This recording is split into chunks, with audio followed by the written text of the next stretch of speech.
Assalamualaikum dan salam sejahtera. Untuk PDPR kita pagi ini, subtopik yang kita akan masuk ialah 4.6 kemandulan dan pencegahan kehamilan. So kita tengok dulu perkara pertama iaitu kemandulan. Apa itu kemandulan? Kemandulan ialah ketidakupayaan seseorang untuk melahirkan anak. Apabila pasangan suami isteri tidak berupaya untuk memperoleh zuriat, suami atau isteri atau kedua-duanya mungkin mandul. Mungkin mandul. Suami atau isteri atau kedua-duanya mungkin mandul. Jadi kita tengok jadual persamaan dan perbezaan kemandulan antara lelaki dan perempuan. Yang pertama kita tengok dari segi persamaan, punca kemandulan untuk lelaki dan perempuan yang pertama ialah hormon tidak seimbang. Apa yang dimaksudkan dengan hormon tidak seimbang ialah benda itu proses kimia yang berlaku dalam badan, iaitu dalam awak punya kelenjar. Kalau lelaki kelenjar testis, kalau perempuan ialah kelenjar ovari. Jadi dia berlaku ketidakseimbangan di situ menyebabkan dia kemandulan. Yang kedua, persamaan antara punca kemandulan lelaki dan perempuan ialah organ seks cacat atau dijangkiti penyakit. Organ seks cacat maksudnya contohnya macam lelaki mungkin dia punya zakar itu mungkin dia mati pucuk, dia zakar ada masalah ataupun dia dijangkiti oleh penyakit. Penyakit ini disebabkan oleh dia melakukan hubungan seks rambang dengan orang-orang yang tidak dikenali lah. Dan persamaan yang ketiga ialah masalah kesihatan seperti kencing manis. Masalah kesihatan juga boleh mempengaruhi kadar berjayanya kehamilan atau tidak. Itu adalah persamaan antara lelaki dan perempuan. Jadi kita tengok yang punca kemandulan untuk lelaki dahulu. Lelaki, punca kemandulan ialah testis tidak menghasilkan sperma. Itu satu hal lah. Sebab ingat, untuk si isteri ataupun si ibu itu hamil, sperma kena bergabung dengan ovum untuk menghasilkan zygot. Tapi disebabkan tidak ada sperma, tak adalah zygot. Bilangan sperma tidak mencukupi. Ingat berapa bilangan sperma itu? Berapa juta? Tak ingat, buka balik. Ketiga, kualiti sperma yang rendah. Maksudnya sperma itu mungkin cacat.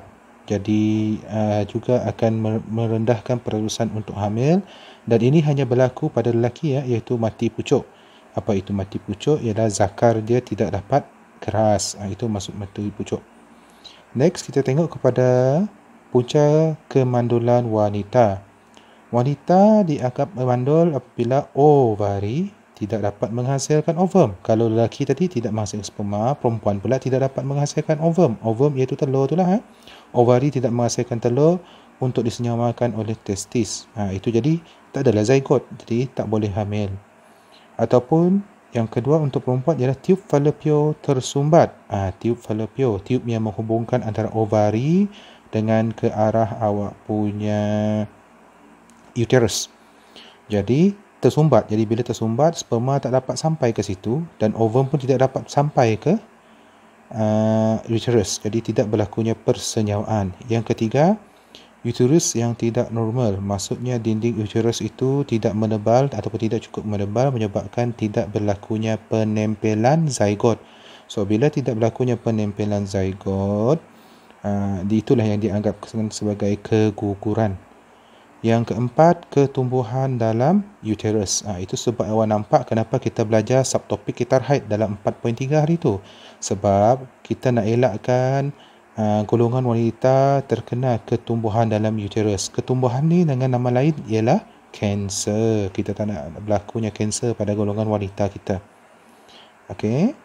Seterusnya, kaedah mengatasi kemandulan. Yang pertama, rawatan hormon. Yang kedua, pembedahan. Yang ketiga, kaedah persenyawaan in vitro.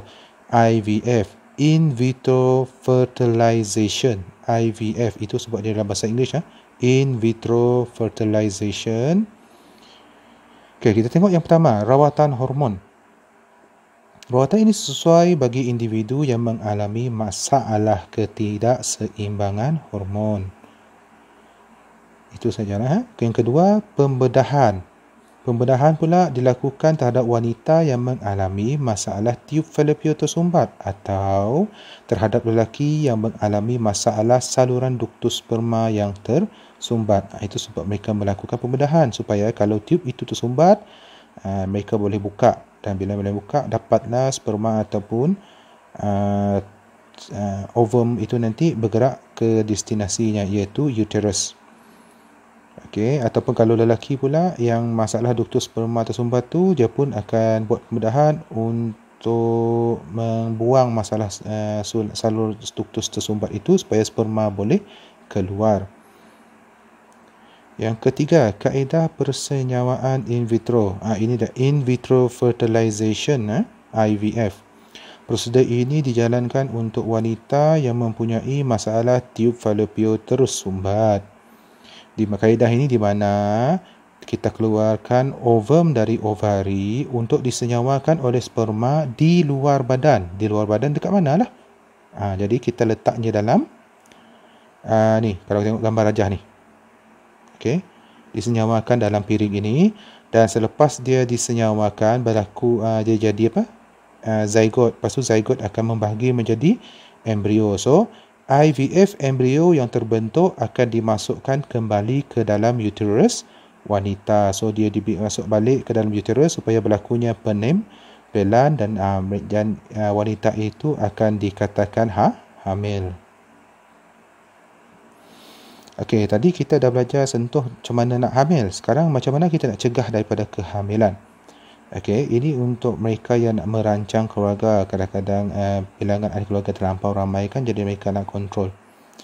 Jadi pertama ialah pil pencegah kehamilan, implan, penggunaan kondom, alat kontraseptif dalam uterus ataupun di bahasa Inggerisnya intrauterine contraceptive device, singkatannya IUCD. Kalau dalam exam boleh tak jawab IUCD?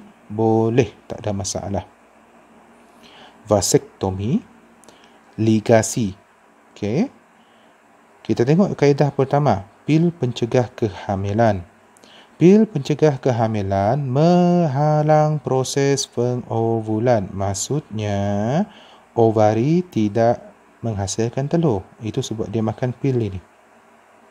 So, bila tak ada telur, sperma, kalau ada sperma masuk, sperma tak jumpa ovum, jadi tiadalah berlakunya persenyawaan. Bila tiada berlakunya persenyawaan, tak adalah proses kehamilan. Yang kedua, implan. Okey, tengok gambar rajah di sebelah kanan ni, awak akan nampak ini implan. Implan ini dimasukkan pada bahagian kulit bawah lengan dekat situ. So, penggunaan implan merembeskan hormon yang menghalang ovari daripada menghasilkan ovum. Ini pun pasalnya dia hormon, dia menggunakan hormon supaya ovari juga tidak menghasilkan ovum. Ketiga, penggunaan kondom. Penggunaan kondom ni pada siapa? Pada zakar lelaki. So, kondom dipakai pada zakar lelaki sebelum persetubuhan. Sebelum. Dilakukan bagi menghalang sperma. Menghalang sperma daripada memasuki faraj ketika semasa ejakulasi. Maksudnya, bila tak ada sperma masuk, tak dapatlah dia jumpa ovum. So, bila tak dapat jumpa ovum, tiadalah berlakunya persenyawaan dan tiadalah kehamilan. Okey, alat kontraseptif dalam uterus, intrauterine contraceptive device, iaitu IUCD. So, yang ini seperti awak nampak dalam gambar rajah ini, inilah bentuk dia, okey. So, alat kontraseptif ini dimasukkan ke dalam uterus wanita bagi mengelakkan penempelan ovum yang telah disenyawakan. Okey, yang ini pula maksudnya dalam uterus supaya kalau berlakunya juga persenyawaan antara sperma dan ovum, walaupun berlakunya persenyawaan, dia tidak menempel dalam uterus. Kenapa? Sebab alat ini yang menghalang dia daripada menempel. Okey, kaedah seterusnya ialah vasektomi. Vasektomi ialah seperti awak nampak ke gambar rajah ni.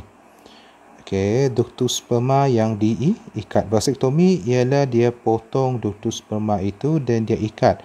So kalau dia potong dia ikat, dapat tak sperma keluar? Tak dapat kan, sebab dia tak ada saluran nak pergi. Okey.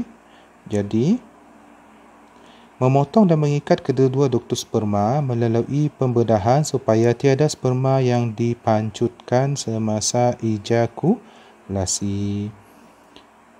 Untuk lelaki disebut vasektomi, untuk perempuan dia disebut sebagai ligasi. Okey, di mana kedua-dua tip falopio dipotong dan diikat melalui pembedahan supaya ovum tidak disenyawakan oleh sperma. Sama juga kes macam vasektomi tadi, sperma tak boleh keluar. Kalau ligasi, ovum pula keluar tapi dia tak boleh sampai ke uterus.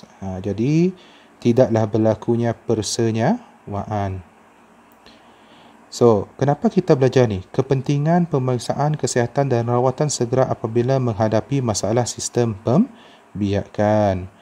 Individu digalakkan untuk melakukan pemeriksaan kesihatannya sekurang-kurangnya sekali dalam setahun bermula pada usia 40 tahun. Okey, kepentingan pemeriksaan kesihatan dan rawatan segera apabila menghadapi masalah sistem pembiakan. Pemeriksaan kesihatan atau ujian saringan dijalankan sebagai penilaian untuk mengesan simptom awal penyakit kronik pada sistem pembiakan.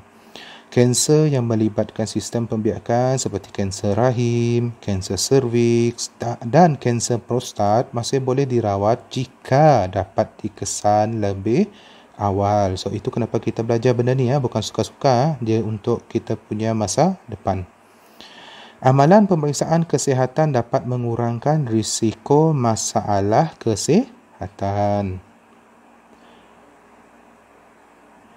Amalan pemeriksaan kesihatan dapat mengurangkan risiko masalah kesihatan yang memerlukan kos rawatan yang tinggi. Ini penting ni kan. Kita tak ada banyak sangat duit untuk merawat, untuk kos rawatan. Oleh itu, wang dapat dijimatkan untuk kegunaan jangka masa panjang. Kaedah pencegahan kehamilan yang betul dan selamat dapat difahami dengan mendapatkan nasihat dan penerangan daripada doktor semasa pemeriksaan kesihatan. Okey, yang ini disebut sebagai perancang keluarga lah, family planning. Okey, saya kata itu saja untuk hari ini. Okey, bye-bye.